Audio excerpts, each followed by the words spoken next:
Hello, hi students, good morning and welcome to chemistry concept. કયું પ્રકરણ? છઠ્ઠું પ્રકરણ. ક્યારના તમે રાહ જોઈને બેઠા હતા નહીં લેક્ચર ક્યારે શરૂ થશે. ફાઇનલી શરૂ થઈ ગયું. પ્રકરણ 6 નું નામ રોજ પૂછવાનું મને, હે ને? એટલે આપણને યાદ તો થઈ જાય. બીજું ખબર તો પડે કે પ્રકરણ 6 ચાલી રહ્યું છે. કયું ચેપ્ટર 6 નું નામ બોલો? યસ, હવે તો પ્લાસ્ટર વાગી ગયું. તત્વોના અલગીકરણના સિદ્ધાંતો અને પ્રકરણો. તત્વોનું અલગીકરણ શેમાંથી? કાચી ધાતુઓમાંથી. કાચી ધાતુઓ ક્યાંથી મળે? જમીનમાંથી. તો જમીનમાંથી સીધી ધાતુ તો મળે નહીં. તો જમીનમાંથી શું મળે? એની ખનિજો. ખનિજોમાંથી પસંદ કરીએ આપણે એ કાચી ધાતુ. કાચી ધાતુમાંથી ધાતુનું શું કરીએ? અલગીકરણ કરીએ. ને એના માટેની જુદી જુદી રીતો ક્યારના આપણે શીખી ગયા હતા. એમાં ગઈકાલનો ટોપિક યાદ છે ખરો? Oxidation reduction. ઓક્સિડેશન રિડક્શન એટલે રેડોક્સ થાય નહીં? તમને કાલે મેં લીચિંગ એટલે નિક્ષાલન શીખવાડ્યું હતું, ગોલ્ડનું અને સિલ્વરનું. મને તો એવો વિશ્વાસ છે તમારા પર કે તમને સમીકરણ બી હવે તો સરસ યાદ થઈ ગયું હશે. 4 બાટલા મેટલ, 8 બાટલા સાયનાઇડના, 2 બાટલા पानी और हवा का झोंका. क्या बनेगा? 4 बाटला मेटल है तो 4 मोल मेटल Cn ट्वाइस माइनस एक संकीर्ण वीजभार -8 -4 तो फरीथी 4OH माइनस. ટૂંકમાં સોનું અને ચાંદી એની કચ્ચી ધાતુમાં આપણે સાયનાઇડ એટલે KCN અથવા NaCN નાખી દઈએ તો કાચી ધાતુ આમાં ઓગળી જશે, પણ અશુદ્ધિઓ નહીં ઓગળે. ખાલી કોણ ઓગળશે આમાં? સોના અને ચાંદીની ધાતુ એકલી જ ઓગળશે, અશુદ્ધિઓ ઓગળશે. એને તો નિક્ષાલન કહેવાય કે જેમાં ધાતુ ઓગળી જાય પણ અશુદ્ધિ ના ઓગળે. પછી ગાળી લો તો અશુદ્ધિઓ બહાર ને. અને ધાતુ દ્રાવણમાં, તો દ્રાવણમાંથી ધાતુ કેવી રીતે બહાર કાઢી હતી યાદ કરાવો તો. હવે અત્યારે આ ધાતુ છે Ag અથવા AU, એ ધાતુનું સંકીર્ણ બની ગયું ને. તો એમાં Ag માંથી શું બની ગયું? Ag plus. ને AU માંથી શું બની ગયું? AU plus. આ દ્રાવણમાં જે M દેખાય છે ને એ Ag અથવા શું છે? AU, જેનો ઓક્સિડેશન આંક એમાં +1 છે. તો આ Ag માંથી Ag પ્લસ થયું, AU માંથી શું થયું? AU plus. એટલે કઈ ઘટના બની એવું કહેવાય?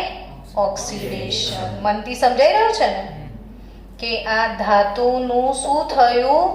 ઓક્સિડેશન. ધાતુનું શું થયું? ઓક્સિડેશન થયું. હવે એ જ ધાતુ દ્રાવણમાં ગઈ એટલે કે AgCN ટ્વાઇસ માઇનસ જે સંકીર્ણ હતું એ ધાતુને દ્રાવણમાંથી બહાર કાઢવા માટે આપણે ઝીંકનો ઉપયોગ કર્યો હતો. તમે વારે વારે ભૂલી જાઓ છો ને એટલે મેં રિવિઝન માટે લીધું. અને આ બહુ જ અગત્યની વાત છે. તમે પાછલા 10 વર્ષના પેપર દેખશો ને તો બોર્ડમાં 10 વર્ષમાં તમને આમાંથી ક્વેશ્ચન દેખાશે. એટલે આ નીટ લેવલે પણ અહીંથી ક્વેશ્ચન પૂછાવાના ચાન્સ વધારે છે. એટલે હું આને સતત આ જ ચેપ્ટરમાં હું ત્રીજા વિડીયોમાં મેં આને ત્રીજી વખત શીખવું છું. ત્રીજી કે ચોથી વખત. એટલે થોડુંક રિવિઝન થઈ જાય તો તમને પાક્કું યાદ થઈ જાય. તો આ દ્રાવણમાંથી Ag અથવા Cn ને કાઢવા માટે શું નાખ્યું? ઝીંક. એટલે હવે અહીંયા કઈ પ્રક્રિયા થશે ખબર છે? Ag પ્લસ ઇલેક્ટ્રોન મેળવીને શેમાં જતો રહેશે? Ag માં. AU પ્લસ ઇલેક્ટ્રોન મેળવીને શેમાં જતો રહેશે? AU માં. હવે કઈ ઘટના બની? રિડક્શન. તો તમને ટોપિકનો મહત્વ સમજાયો? Oxidation reduction. આ સિદ્ધાંતથી પણ ધાતુ કર્મ વિધિ દ્વારા ધાતુનું અલગીકરણ થઈ શકે છે. ક્લિયર ને? તો AgCN માં શું થશે કે આ ઓછી સક્રિય ધાતુનું દ્રાવણ છે ને વધુ સક્રિય ધાતુનો પાવડર. વધુ સક્રિય ધાતુ ઓછી સક્રિય ધાતુને તેના દ્રાવણમાંથી મુક્ત કરે છે. વાક્ય કમ્પ્લીટ ક્લિયર બધાને? તો Ag બહાર આવી જશે ને ઝિંક દ્રાવણમાં જશે. કયું સંકીર્ણ બનશે બોલો? આટલા દિવસથી ભણો છો તો યસ, તૈયાર થઈ ગયો ને હવે? ZnCN4-2. તમને આ સંકીર્ણની વાત કરું, તમે આગળ ફીણ પ્લવન પદ્ધતિમાં શીખ્યા હતા. ફીણ પ્લવન પદ્ધતિમાં એક અગત્યનો ટોપિક મેં શીખવાડેલો, જે ટેક્સ્ટબુકમાં ખાલી નામ આપ્યું છે, મેં ડિટેલ આખો કન્સેપ્ટ કરાયેલો તમને, કે ફીણ પ્લવન પદ્ધતિમાં અવસાદક તરીકે, અને તમારી બુકમાં ગુજરાતી શબ્દ હતો અવનમક, તો અવનમક તરીકે NaCN વપરાય છે. આ શીખવાડ્યું હતું મેં તમને. આ 2 વર્ષ પહેલા નીટના પેપરમાં 4 માર્કનો પ્રશ્ન પૂછાયેલો છે. માનશો તમે? જોજો 2 વર્ષ પહેલાનું નીટનું પેપર, કે ફીણ પ્લવન પદ્ધતિમાં અવસાદક તરીકે શું વપરાય છે? NaCN. અવસાદક તરીકે એટલે શું? તો કે ફીણ પ્લવન પદ્ધતિમાં કેવું હતું કે નીચે પાણી હતું ને ઉપર શું લેતા હતા? તેલ. ઋત્વી, જાગો છો ને બકા? તેલ ઉપર હોય, ફીણ ઉપર હોય, ને તમને ખબર છે કે ફીણ પ્લવન પદ્ધતિ સલ્ફાઇડ યુક્ત કાચી ધાતુના સંકેન્દ્રણ માટે વપરાતી.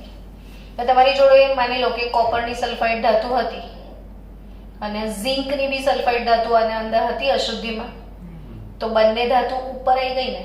હવે તમારો ટાર્ગેટ તો ફક્ત શું છે? Copper sulphide. તમારે શું નથી જોઈતું? Zinc sulphide. તો ઝિંક સલ્ફાઇડને તેલમાંથી ક્યાં બેસાડવાનું છે? પાણીમાં. ઝિંક સલ્ફાઇડને તેલમાંથી ક્યાં બેસાડવાનું છે? પાણીમાં. ડિપ્રેસ કરવાનું છે. અને ડિપ્રેસ કરવા માટે શું નાખવાનું? NaCN. ને આ NaCN આ ઝિંક સલ્ફાઇડ જોડે પ્રક્રિયા કરીને આ જ સંકીર્ણ બનાવતું હતું.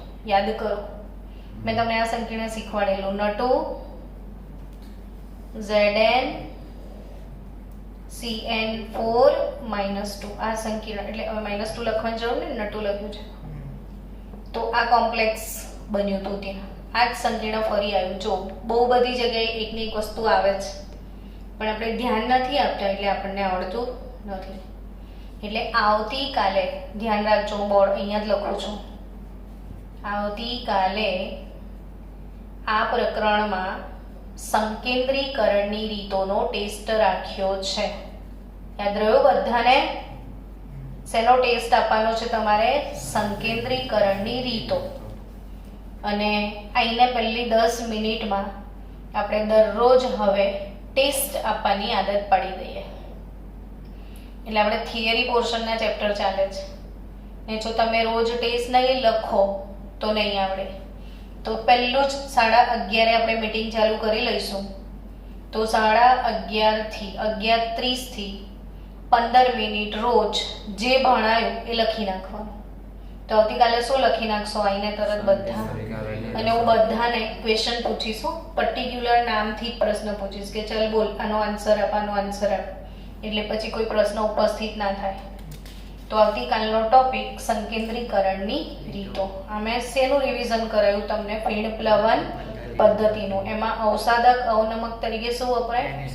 NaCN, જે સલ્ફાઇડ યુક્ત કાચી ધાતુને તેલમાંથી ક્યાં ડિપ્રેસ કરે છે? પાણીમાં. આ સંકીર્ણ પાણીમાં દ્રાવ્ય છે. ચલો આપણે ઓક્સિડેશન રિડક્શન આગળ વધારીએ. આજે એક સુંદર ટોપિકનું આયોજન છે જ. આપણે પહેલા થોડુંક રિવિઝન કરી લીધું, હવે આપણે ટોપિક ઓક્સિડેશન રિડક્શનમાં કંઈક ખાસ કરાવવા જઈ રહી છું. એને ખાસ એટલા માટે કહેવાય છે કે મેં જેમ કીધું કે તમે છેલ્લા કેટલાય વર્ષોના પેપર જોશો તો 10 વર્ષમાં તમને અમુક પ્રશ્નો મળશે. એમાં પ્રકરણમાંથી પ્રશ્નો હોય ને હોય જ. હમણાં જે ટોપિક શીખવા જઈ રહી છું એ 2-3 ચેપ્ટરનો કોમન ટોપિક છે. આગળ પ્રકરણ 3 માં બી ફૂલ ડિટેલમાં આવશે, પણ અત્યારે એક વખત શીખેલું હશે તો તમને આવડી જશે. આપણે શું કરવા જઈ રહ્યા છીએ આજે ખબર છે? દરિયાના પાણીનું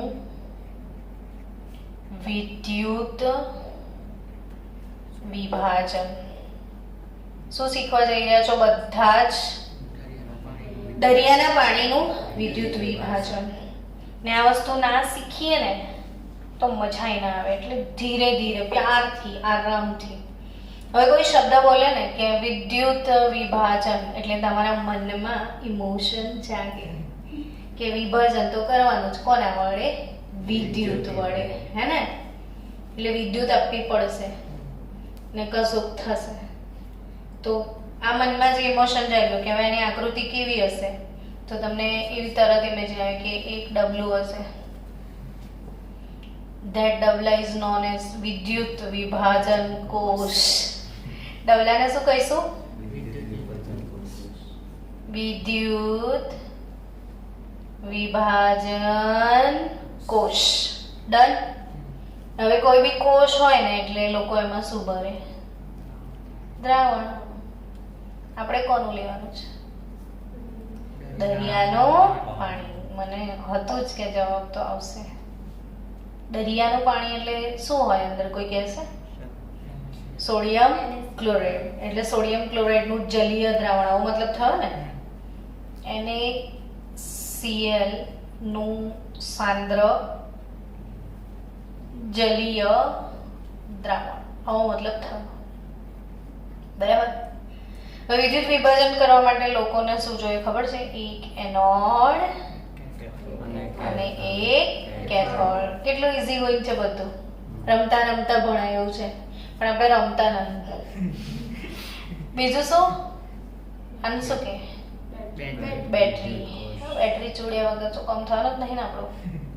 બેટરી. આમાં ધન છેડો કયો? લાંબો છે અને નાનો છે. શું કે છે લોકો ધન છેડાને? એનોડ. અને ઋણ છેડાને શું કહેવાનું છે? કેથોડ. મને એનોડ કેથોડ યાદ થઈ ગયા? ચલો, એનોડ અને કેથોડ. એનોડ પર શું થાય છે? ઓક્સિડેશન. કેથોડ પર શું થાય છે? આ બી રમતા રમતા આવડી જાય એવી વાત છે. હવે સવાલ માત્ર એટલો કે એનોડ પર કઈ પ્રક્રિયા થાય છે ને કેથોડ પર કઈ પ્રક્રિયા થાય છે?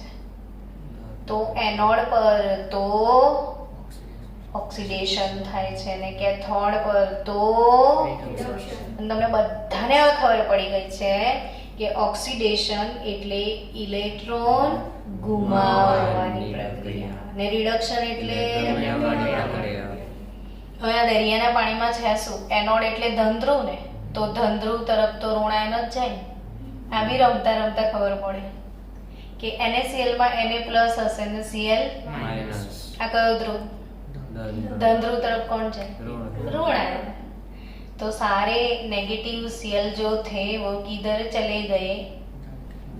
धन की तरफ चले गए. धन पे Cl- गए. अब उनका क्या होना है? मतलब इनको इलेक्ट्रॉन घुमावने का है. કેટલું રમતા રમતા આવડશે જોજો. હા, બિલકુલ રમવાની વસ્તુ છે. Cl- इलेक्ट्रॉन घुमावता है तो क्या बनता है? Cl- इलेक्ट्रॉन घुमावेगा तो Cl बनेगा.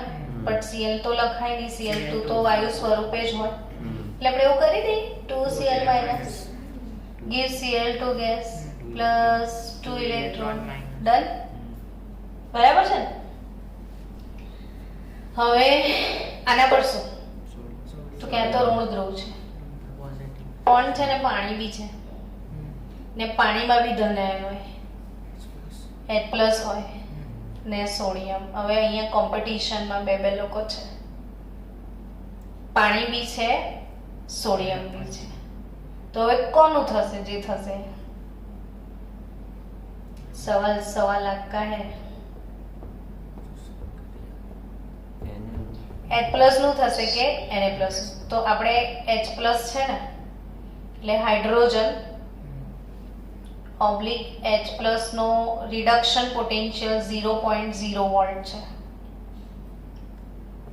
અને સોડિયમ ઓબ્લિક સોડિયમનો પોટેન્શિયલ કંઈક -2.36 વોલ્ટ જેવું કંઈક છે લગભગ, મને બહુ યાદ નહીં પણ આટલો તો છે જ, એક્ઝેક્ટ ફિગર યાદ નહીં, બાકી તો -2.36 લગભગ છે જ. હવે આપણે એ સમજવાનું છે કે વધારે કોનો બેમાંથી એમ કહો. H+, આ નેગેટિવ છે તો 0 વધારે કહેવાય. વધારે કોનો? એટલે ઓબ્વિયસલી સોડિયમનું બજ્યું નહીં આવે. સમજી ગયા? એટલે બિચારો કોમ્પિટિશન કરવા તો આઈને બેસી ગયો, મારું થઈ જશે, મેરા ઇધર નौकरी मिल जाएगा, नौकरी मिल जाएगा, सारे Na+ नौकरी लेने आ गए लेकिन भजिया डाउन. માર્કેટ કોનું છે? પાણીનું જ છે. આ ક્લિયર કટ સમજાઈ ગયું? એટલે અહીંયા રિડક્શન થશે તો માત્ર ને માત્ર એ પાણી જ હશે. પાણીનું સૂત્ર તમને આવડે છે, H2O. H2O ને ઇલેક્ટ્રોન મેળવવાના છે. હવે એક વસ્તુ યાદ આવી, કે તો કેથોડ છે ને, કેથોડ પર હાઇડ્રોજન સિવાય કોઈ ગેસના બાપની તાકાત નથી કે નીકળે, એટલે હાઇડ્રોજન જ નીકળશે. સમજી ગયા? કયું ગેસ નીકળશે? તો પાણીનું રિડક્શન થાય ને, શબ્દ સમજો, પાણીનું શું થાય? તો હાઇડ્રોજન ગેસ આવે. પણ જો પાણીનું ઓક્સિડેશન થાય ને તો ઓક્સિજન ગેસ બને. ને પાણી કેમ કે હાઇડ્રોજન ને ઓક્સિજન ગેસથી બને. જેમ પાણીનું રિડક્શન કરો તો એ કયો ગેસ કાઢે? Hydrogen gas. ને પાણીનું ઓક્સિડેશન કરો તો કયો ગેસ કાઢે? ઓક્સિજન ગેસ કાઢે. એટલે H2O + 2 electron gives H2 + 2OH- એટલે 2 ને 2 4 હાઇડ્રોજન, તો 2 H2O કરી દઈએ. થઈ ગયું બધું બેલેન્સ. આ બાજુ -2 વીજ ભર, -2 વીજ હોય. એટલે કેથોડ પર શું પેદા થયું એમ કહો? મનન જોરથી બોલ. OH-. આ જ છે ને કેથોડ. શું પેદા થયું? OH-. અને કોણ બેઠો છે રાહ જોઈ? એટલે કેથોડના દ્રાવણમાં શું બનશે ખબર છે? NaOH બની જશે. બરાબર? કેથોડના દ્રાવણમાં શું બની જશે? NaOH બની જશે. અને અહીંથી કયું ગેસ બહાર નીકળશે કેથોડ પર? Hydrogen gas. એનોડ પર ક્લોરીન ગેસ નીકળશે, કેથોડ પર હાઇડ્રોજન ગેસ નીકળશે. હવે આ આખું સમીકરણ, આ જ સમીકરણ 3 વર્ષ પહેલા નીટમાં એ જ વર્ષે ગુજરાત બોર્ડના પેપરમાં હતું કે દરિયાના પાણીનું શું? દરિયાના પાણીનું વિદ્યુત વિભાજનની પ્રક્રિયા કઈ છે? તો ગોખવાનું નહીં, આવું વિદ્યુત વિભાજન 2 મિનિટમાં થઈ જાય. પ્રક્રિયા આ પૂછાય. ટોટલ કરો તો 2Cl- + 2H2O gives H2 gas at cathode, Cl2 gas at anode, અને દ્રાવણમાં શું? NaOH બનશે. લખવાની જરૂર નથી, પણ 2OH- તો લખવું પડશે ને. ટોટલ કરશો આખા સમીકરણનું તો. સમજી ગયા? હવે આ જ સમીકરણ તમારા ચોપડીમાં આપેલું છે, જુઓ ડાયરેક્ટ વાંચો. ટેક્સ્ટ બુકમાં શું લખ્યું છે કે બ્રાઇન એવું લખ્યું છે ટેક્સ્ટ બુકમાં. બ્રાઇન એવું મળ્યું. બ્રાઇન એટલે દરિયાનું પાણી. દરિયાના પાણીને બ્રાઇન વોટર કહેવાય. ડન? તો બ્રાઇન દરિયાના પાણીમાં સામાન્ય ક્ષાર તરીકે પ્રચુર પ્રમાણમાં છે. હવે ક્લોરીન ગેસ મળ્યો. ટૂંકમાં ક્લોરીન ગેસ મેળવવા માટેની પદ્ધતિ છે કે નહીં? શું મેળવવા માટેની પદ્ધતિ છે? Chlorine gas. તો ક્લોરીન ગેસ મેળવવા માટે શું કરવું પડે? બ્રાઇન નું વિદ્યુત વિભાજન. ને બ્રાઇન કોને કહેવાય? દરિયાના પાણી. તો આ પ્રક્રિયા થઈ. હવે આ પ્રક્રિયા તમને શું લાગે? આપમેળે થઈ કે આપણા દ્વારા થઈ? આપણા દ્વારા થઈ. વિદ્યુત વડે વિભાજન કર્યું છે, જાતે થયું નથી. તો આ પ્રક્રિયાનો ΔG કેવો હશે? એટલે હવે ΔG યાદ આવ્યું. શું ΔG એટલે? ગિબ્સની મુક્ત ઉર્જા. કેવી હશે? ધન હશે. ધન જ હશે. કેમ ધન હશે? હા, તો હવે આ બી MCQ માં પૂછાશે.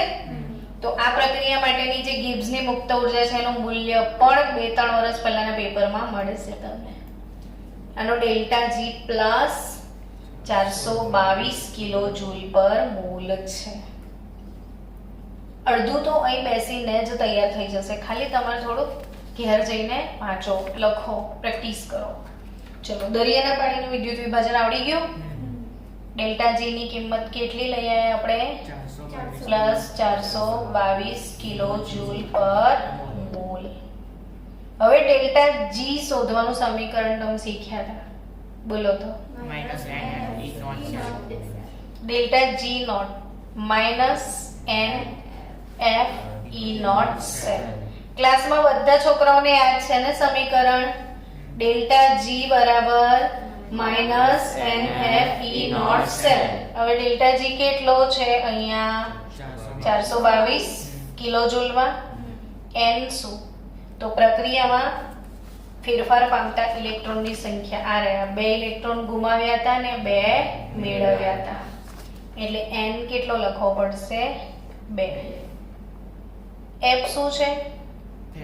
ફેરાડે. 1 ફેરાડેની કિંમત 96,500 કુલમ થઈ. અને E નોટ સેલ શોધવાનો છે. તો E નોટ સેલની વેલ્યુ નેગેટિવ આવશે. E નોટ સેલ હંમેશા ધન હોવો જોઈએ. તો પ્રક્રમ આપમેળે થાય, પણ ઋણ આવ્યો એટલે પ્રક્રમ આપમેળે નથી થતું, ખબર જ છે ને. તો કેટલું E નોટ સેલ આવે છે જુઓ તો.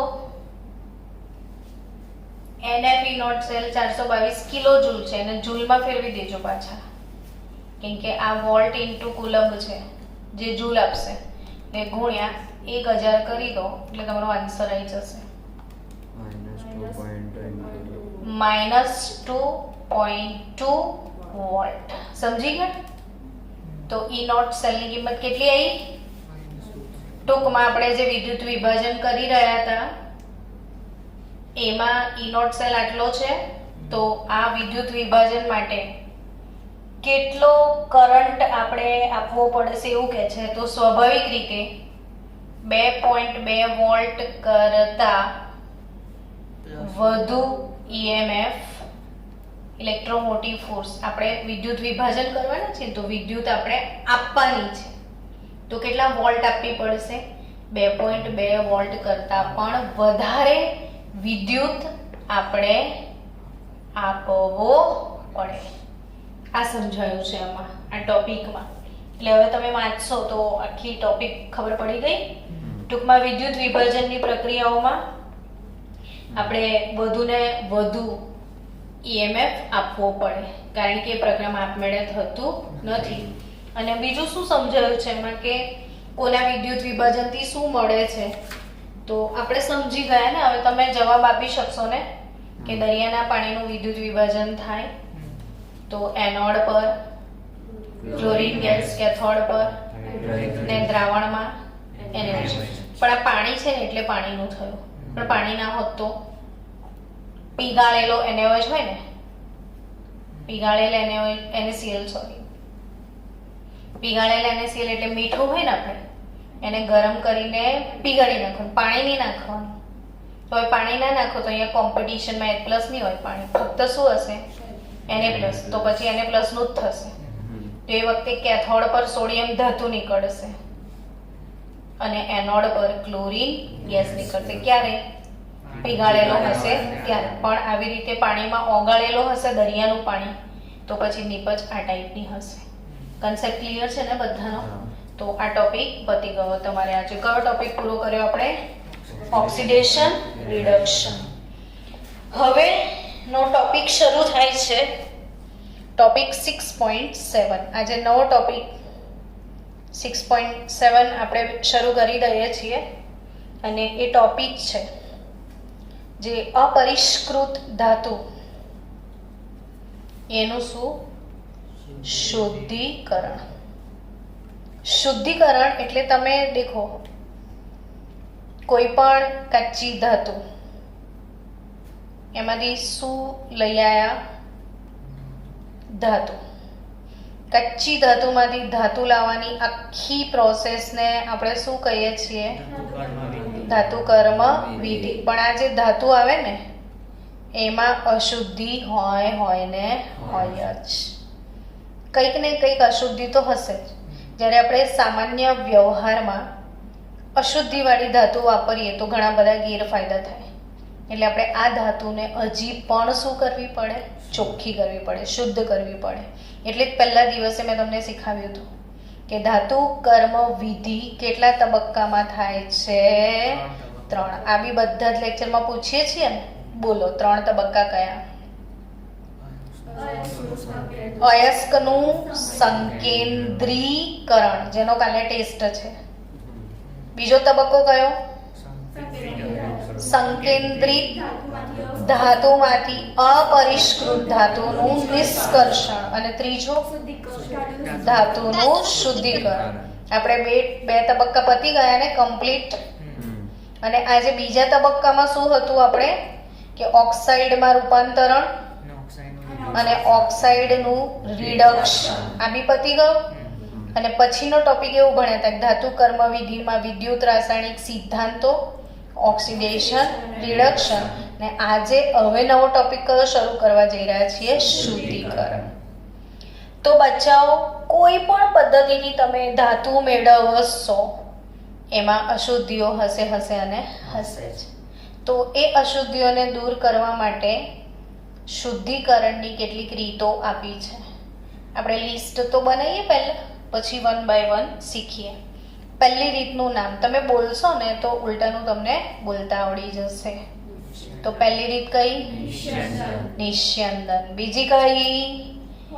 વિદ્યુત વિભાજન. બીજી ત્રીજી કશું બી. બીજું દ્રવ ગલન છે. ચલો ત્રીજું કરી દઈએ. બીજું શું? દ્રવ ગલન. ત્રીજું શું? વિદ્યુત વિભાજન. ચોથું શું? ઝોન શુદ્ધિકરણ. પછી શું? બાષ્પકલા શુદ્ધિકરણ. પછી છે ક્રોમેટોગ્રાફી પદ્ધતિ. હવે હું મારું કશું કહી દઉં. આમાંથી એક પદ્ધતિ બોર્ડમાં ના હોય તો પેપર ફાડીને બહાર આવતા રહેજો. 2000%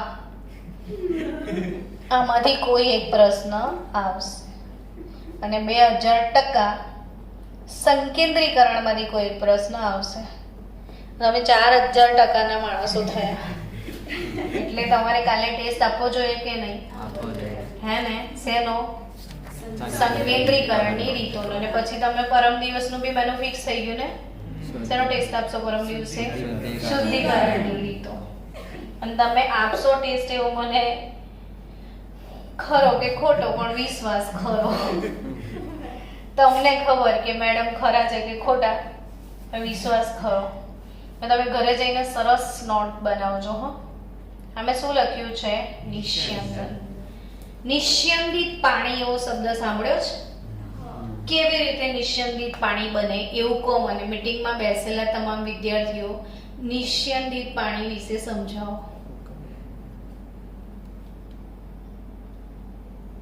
આરોનું પાણી નિસ્યંદિત કહેવાય? ના કહેવાય. દરિયાનું પાણી કહેવાય? વરસાદનું પાણી કહેવાય?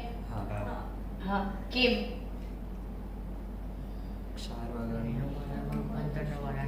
નિસ્યંદિત પાણી એટલે ફક્ત પાણી, બીજું કઈ જ નહીં. તમે જે ઘરે માટલામાં પાણી પીવો છો એ ફક્ત પાણી નથી, એમાં ક્ષાર બી છે. પણ નિસ્યંદિત પાણી એટલે ફક્ત પાણી. તો ફક્ત પાણી કઈ રીતે મેળવાય? ઉકાળીને બી નહીં. જો એક ફ્લાસ્ક લીધો, આમાં પાણી લઈ લો, नीचे से उसको तपाने का है. तपाना मतलब जानते हो? उखाड़ने का है. और इसको बूझवा बंद करने का है. इधर से ऐसे कस नड़ी नहीं, विमोचन नड़ी डालने का है. विमोचन એટલે વાંકા ચૂકા નળી. डन. इधर कंडेंसर लगाना है. कितने लोग जानते हैं कंडेंसर क्या होता है? કાચની નળી હોયલા આ બાજુ આવું હોય એમાં એક બાજુથી પાણી અહીંયા નાખલ કરવાનું, ઠંડુ પાણી, ને અહીંથી ગરમ પાણી, ગરમ મતલબ વરાળમાંથી જે ગરમી હશે એ પાણી શોષી લેશે, અહીંથી નીકળી જશે. આને કન્ડેન્સર કહેવાય. અને એ કન્ડેન્સ કરે વરાળને અને ફરી પાણીમાં રૂપાંતરિત કરે. પાણીનું ઉત્કલન બિંદુ જાણો છો ને, 100 ડિગ્રી સેલ્સિયસ, કેલ્વિનમાં 373 કેલ્વિને પાણી ઉકળવા લાગશે. उकड़े तो वराड़ बनसे, वराड़ जाएगा इस भूंगड़ी में, भूंगड़ी से जाएगा नीचे, कंडेंसर से ठंडा हो जाएगा और ठंडा ठंडा पानी मिलेगा, उसे पी लीजिएगा. ये निस्यंदित पानी है और उसमें जितना भी क्षार है ये नीचे चौंट जाएगा. समझ में आया? तो इसमें सिर्फ पानी है. હવે આ જ સેમ પદ્ધતિ धातु માટે વાપરવાની. तो मन समझाओ શું करता हશે આ લોકો? धातु को गर्म करने का, उसके उत्कलन बिंदु तक, फिर वो धातु का क्या बनेगा? वराड़, बाष्प बनेगा. बाष्प किधर जाएगा? कंडेंसर में. आने शू कहीशू? कंडेंसर में जाएगा. तो कंडेंसर से प्रवाही धातु मिलेगा. समझ आया? અમને રમતા રમતા ભણવાનું છે ને, તો રમો ને ભાઈ. જેવું ના મને ગરબો ગાવો પડે, રમો રમો રે રાંધનમાં. એટલે કે આપણે રમવાનું જ છે, કશું કરવાનું નહીં. હોમો કે એમાં રમતા રમતા ભણાયું છે 12મા ધોરણનું. એટલે આ કશું કરવાનું નહીં. સમજી ગયા? આને શું કહેવાય? નિશ્ચય. તો તમને એમ થાય આમાંથી શું પૂછાય મેડમ, કેટલા માર્કમાં? તો કે આમાં આખી રીતના પૂછાય, ખાલી એમસીક્યુ પૂછાય. સમજી ગયા? ને ખાલી એમસીક્યુ માં એ પૂછાશે કે કઈ ધાતુનું નિસ્યંદન થાય. તો કોમન બુદ્ધિ ચાલે એવો પ્રશ્ન કે જે જલ્દી જલ્દી પીગળી જાય એનું જ થાય. એલ્યુમિના ને લાવો 2000 કરીને કરો તો આખું ફાટી જાય બધું. એટલે આનું નિસ્યંદન કોનું થાય? જેનું ફટાફટ શું ફટાફટ પીગળી જાય, મતલબ જેના ઉત્કલન બિંદુ નીચે હોય એવી ધાતુ આપી છે ઝિંક અને મર્ક્યુરી. મેડમ ક્યુરી ને આવું કહેવાય? Mercury, mercury. ઝિંક અને મર્ક્યુરી. ક્યુરી ને ખોટું લાગશે. ઝિંક અને મર્ક્યુરી. બોલ ને. ઝિંક અને શું? મર્ક્યુરી. ઝિંક અને જેમના ઉત્કલન બિંદુ એવી ધાતુઓનું શુદ્ધિકરણ નિસ્યંદન પદ્ધતિ વડે થાય ને એ બે ધાતુ કોણ? ઝિંક અને મર્ક્યુરી. બીજી પદ્ધતિ શું નામ રાખ્યું છે એનું? દ્રવ ગલન. દ્રવ ગલન. દ્રવ એટલે પદાર્થ, ગલન એટલે પીગાળવાનો. દ્રવ ગલન એટલે શું તો સમજાવી દઈએ. આવી ઢોળાવવાળી સપાટી બનાવે એ લોકો ને ઉપરથી છે ને ગરમ હવા પસાર કરવાની. અહીંથી ધાતુનો જે છીલ હોય ને પાવડર એ મૂકી દેવાનો ઢોળાવવાળી સપાટી પર. અહીંથી શું ફૂંકવાની? ગરમ ગરમ હવા. શું છે? ગરમ ગરમ હવા. સમજ્યા? ગરમ હવા છે. ગરમ હવાના લીધે ધાતુ શું થશે? પીગળી જશે. હવા દેખાય છે તમને? હવા દેખાવી જોઈએ, હવા આવી જોઈએ. હવા આને દો ગરમ, તો એ ધાતુ પીગળીને હવે ઢોળા ઉપર ટપકવું પડે તો શું થાય? સરકી જાય, અહીંયા નીચે આવી જશે. પણ બિચારી અશુદ્ધિઓ પીગળવાની નથી. તો આપણે અશુદ્ધિઓને બીજા કલરથી બતાવે. તમને અશુદ્ધિ બતાવો. જો રહી આ બધી શું છે? અશુદ્ધિ. મનીષ છે? ઓ બકરી, તારું દૂધ જો આવ્યું. અને લિક્વિડ બધું નીચે આવી જશે. થઈ ગયું? તમને આવડી ગઈ પદ્ધતિ? મેં કીધું જ ખરું રમતા રમતા ભણાયો છે. હું કરવા લોડ લેવાનો મગજને વગર કમનું કષ્ટ અપાયું છે જ નહીં. બધું આરામથી આવડેવું છે. પહેલી પદ્ધતિ કઈ છે? ઝિંક અને મર્ક્યુરી, એનું નિસ્યંદન થઈ જાય. બીજી પદ્ધતિ કઈ છે? પદ્ધતિ આવડી ગઈ? ડોળાવાળી સપાટી પર ધાતુનું છીલ પાથરી દેવાનું. પછી શું ફૂંકવાની? હવાના લીધે આ ડોળા બહુ ગરમ થઈ જશે એટલે ધાતુના ગલનબિંદુ આમાં બી નીચા જશે, પીગળીને સરકી જશે અને અહીંયા ટપકી જશે અને અશુદ્ધિ બેનો ક્યાં જશે? ડોળા ઉપર. અશુદ્ધિઓ ક્યાં રહી જશે?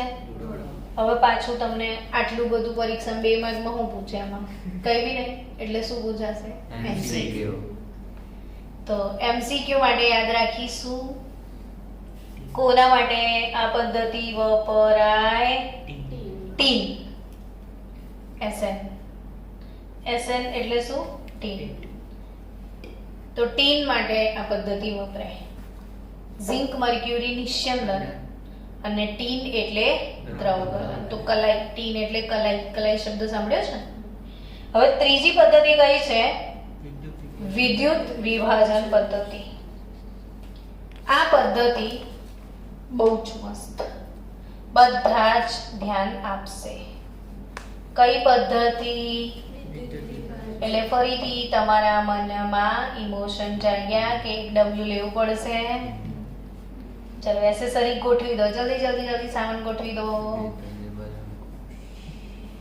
વિદ્યુત વિભાજન કોષ લઈ લો. શેનું શુદ્ધિકરણ કરવું છે મનંતારે?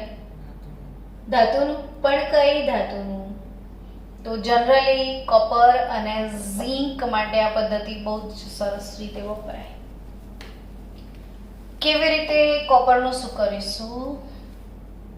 તો કોપરનું જ કોઈક દ્રાવણ લેવાનું, બીજાનું રિસ્ક નહીં લેવાનું. કોપરનું શુદ્ધિકરણમાં ઝિંકનું દ્રાવણ લઈ લો તો પથારી ફરી જાય. અશુદ્ધિ દૂર કરવા નીકળ્યા હતા, અશુદ્ધિ લઈને આવ્યા એવું થાય. શેનું દ્રાવણ લેવાનું? Copper sulphate. હવે શું જોઈશે બોલો? એનોડ અને કેથોડ. તો એનોડ મૂકી દો ને, કોણ લડવાનું છે આપણને? કેથોડ મૂકી દો. પણ પાછો પ્રશ્ન થશે શેના? બેટરીના તો નહીં લા. એનોડ કેથોડ શેના? શેને શુદ્ધ કરવું છે તારે? અશુદ્ધ કોપરને શુદ્ધ કરવું છે કે શુદ્ધ કોપરને? શુદ્ધ કોપરને શુદ્ધ કરવું છે. અશુદ્ધને શુદ્ધ કરવું છે. તો અશુદ્ધ કોપર અહીંયા લેવાનું. અશુદ્ધને ઇંગ્લિશમાં શું કહેવાય? I am pure. ઇમ્પ્યોર પોતે શું કહે છે? I am pure. એટલે દરેક દુનિયાની સાયકોલોજી ખબર પડી. દરેક દુનિયાનો ઇમ્પ્યોર માણસ શું બતાડે? I am pure. તો અશુદ્ધ ધાતુ અહીંયા લેવાની છે એનોડ તરીકે. એટલે MCQ બનશે. અશુદ્ધ ક્યાં લેવાની? એનોડ. મેચિંગ છે. અશુદ્ધ એનોડ. બરાબર. તો શુદ્ધ ધાતુ ક્યાં લેવાની છે? કેથોડ પર. હવે પ્રક્રિયાઓ છોકરાઓને આવડતી નથી જ્યારે એમાં કઈ દમ બી નથી. એનોડ પર શું થાય એમ કહો લોકો? ઓક્સિડેશન એટલે ઇલેક્ટ્રોન ગુમાવવાની પ્રક્રિયા. એટલે આ અશુદ્ધ ધાતુ છે ને, ટપક ક્યાં ટપકી જશે? દ્રાવણ. અડધી કલાકમાં તો એનોડ ગાયબ. કઈ હશે? દ્રાવણમાં પડી ગયો હશે. કઈ રીતે? કોપરનું ઓક્સિડેશન થઈ ગયું હશે. કોપરે કેટલા ઇલેક્ટ્રોન ગુમાવી કાઢ્યા હશે? 2. શેમાં રૂપાંતરિત થયો હશે? કોપર +2 માં. આખો ગાયબ જ થઈ જશે. બધો દ્રાવણમાં આવી જશે. અને કેથોડ પર શું થશે ખબર છે? રિડક્શન. Cu+2 2 ઇલેક્ટ્રોન મેળવશે. શેમાં જતું રહેશે? Cu. પ્રક્રિયા બી દેખો આની આ ઊંધી લખવાની છે. એટલે દ્રાવણમાંથી અહીંયા કોપર ચીપક અહીંયા ટપક અહીંયા જમા થશે, અહીંયા ઓગળી જશે. તો હવે વિચારો કે આ બંને કટ કરી દો, શું બચ્યું? આ બી ગયું ને? શું સમજ્યા બોલો? કોપર એનોડ થી કોપર કેથોડ પર જતું એટલે ખૂબ પીગળી ને અહીં ચોંટી જશે એટલે આ ડબલ થઈ જશે. સમજ્યા કે નહીં? હવે અશુદ્ધિઓ કઈ ગઈ? એનોડના નીચે પડશે એટલે આને કીચડ કહેવાય. એનોડિક મડ સાંભળ્યું છે ને આવું નામ? એનોડિક પંક સાંભળ્યું છે તમે ગુજરાતી શબ્દ? એનોડિક પંક 10માં હશે ને. એનોડિક પંક એટલે કીચડ, પંકજ એટલે કમળ. ને પંખમાં ખીલે એટલે પંખ જ કહેવાય, સમજ્યા? પંખ એટલે કીચડ. ને આ જે એનોડિક પંખ છે ને એમાં વીઆઈપી લોકો હોય છે, સિલ્વર, ગોલ્ડ, પ્લેટિનમ. બોલો કીચડનો ભાવ કેટલો હશે? એટલે આના કોપરથી વધારે શું મોંઘા ભાવે શું વેચાતું હશે આનો કીચડ? વીઆઈપી લોકો છે અંદર જો. સોનું તો ખબર છે ને 50,000 રૂપિયાનું, 52,000 તોલો, 10 ગ્રામ ખાલી. તો કીચડનો ભાવ શું હશે ઇમેજિન કરો. એટલે આ સમજી ગયા? હવે આવું સેમ તમારે ઝિંકનું હોય તો ઝિંક સલ્ફેટનો દ્રાવણ લઈ લેવાનો. અશુદ્ધ ઝિંક અહીંયા લઈ લો. ટૂંકમાં હવે જેનું શુદ્ધિકરણ કરવું એ આવડી ગયું કે અહીંયા એ જેનું શુદ્ધિકરણ કરવું હોય ને એનું દ્રાવણ. અશુદ્ધ ક્યાં મૂકશો? એનોડ પર. શુદ્ધ ક્યાં મૂકશો? એક બાજુ ઓક્સિડેશન, બીજી બાજુ રિડક્શન. અશુદ્ધ ધાતુનું શુદ્ધિકરણ. એટલે પદ્ધતિનું શું નામ? વિદ્યુત વિભાજન. તો કઈ કઈ ધાતુઓનું વિદ્યુત વિભાજન થાય છે? તો એ છે એન્ટીમની, ટેલુરિયમ.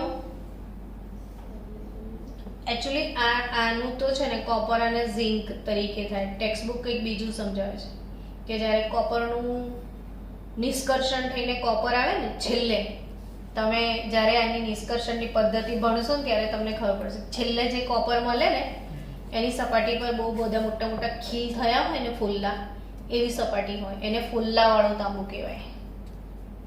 કેવું તાંબુ કહેવાય? ફુલ્લાવાળું તાંબુ, જેને ઇંગ્લિશમાં બ્લિસ્ટર કોપર કહેવાય. સપાટી પર ફુલ્લા કેમ થાય કે ઉકળતું પેલું કોપર હોય ને એના અંદરથી બહુ બધા પરપોટા નીકળે. આપણે ખમણમાં કેવા પરપોટા નીકળે એમ. તરત ઠંડુ પડી જાય તો એ પરપોટા એમને એમ રહી જાય ઉપર ને ઉપર, એટલે એને ફુલ્લા થયા હોય એવું લાગે. એટલે કેવું તાંબુ કહેવાય? ફુલ્લાવાળું. ને આ ફુલ્લાવાળું જે તાંબુ છે ને એમાં કઈ કઈ અશુદ્ધિઓ હોય એ ચોપડીવાળાએ લખ્યું છે કે ફુલ્લાવાળા તાંબામાં અશુદ્ધિઓ એનોડિક પંકમાં ડિપોઝિટ થઈને એનોડિક પંકની અંદર શું હોઈ શકે? તો antimony, tellurium, silver, gold, platinum. તો મેં લખેલું જ હતું. ને બીજું વધારાનું કોણ? એન્ટીમની અને ટેલુરિયમ. આટલા લોકો ક્યાં મળે તમને? એનોડિક પંકમાં. આપણું શું બની જશે? આ એમસીક્યુ. એટલે એક એક લાઈન ચોપડીની વાંચવી પડશે. તો એનોડિક પંકમાં કઈ કઈ ધાતુઓ અવેલેબલ હોય છે એ એમસીક્યુ થઈ ગયો. 3 વીઆઈપી તો નામ અમે ખબર હોય, સિલ્વર, ગોલ્ડ અને પ્લેટિનમ. ને બીજા કોણ? એન્ટીમની અને ટેલુરિયમ. ત્યાં ફુલ્લાવાળું તાંબુ એટલે ખબર પડી ગઈ શું? તાંબુ છેલ્લે જ્યારે છૂટું પડે ને ત્યારે ગરમ ગરમ ઉકળતું હોય તો એને અંદરથી પેલા કાર્બન ડાયોક્સાઇડ ગેસના પરપોટા નીકળતા હોય, એમને એમ ઠરી જાય એટલે ફુલ્લા પડ્યા હોય એવું લાગે. એટલે કેવું તાંબુ કહેવાય? ફુલ્લાવાળું તાંબુ. અને પતી ગઈ. હવે આવતીકાલે 3 પદ્ધતિ બાકી છે એ આપણે કાલે પૂરી કરી નાખશું. તો મળીએ આવતીકાલે. Bye bye.